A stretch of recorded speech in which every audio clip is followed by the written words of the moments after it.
চট্টগ্রামে ঈদ যাত্রায় যাত্রীদের কাছ থেকে অতিরিক্ত ভাড়া আদায় এবং টিকিটের কৃত্রিম সংকট ঠেকাতে অভিযান চালিয়েছে ভোক্তা সংরক্ষণ অধিদপ্তর। সোমবার নগরীর দামপাড়া এলাকায় বিভিন্ন বাস কাউন্টারে এই অভিযান পরিচালনা করেন ভোক্তা সংরক্ষণ অধিদপ্তরের উপপরিচালক ফয়েজুল্লাহ।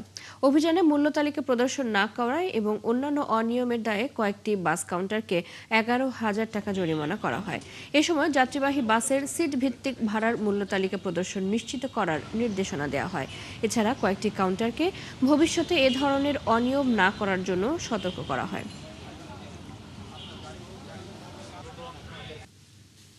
আমরা চাচ্ছি এবারের ঈদ যাত্রায় যেন চট্টগ্রাম কোনো রকমের অপ্রীতিকর, কোনো রকমের অস্বাভাবিক ঘটনা যেন না ঘটে, কোনো রকমের মূল্য বৃদ্ধির চেষ্টা যেন কেউ না করে। এটার জন্য আমাদের তদারকি কার্যক্রম হচ্ছে। তো আমরা এ পর্যন্ত যতগুলি প্রতিষ্ঠানে দেখেছি, যে আপনারাও আমাদের সাথে যাচাই করে দেখেছেন, কোনো একটা প্রতিষ্ঠান যে বর্ধিত মূল্য নিচ্ছে, বেশি নিচ্ছে, এটা আমাদের কাছে মনে হয়নি।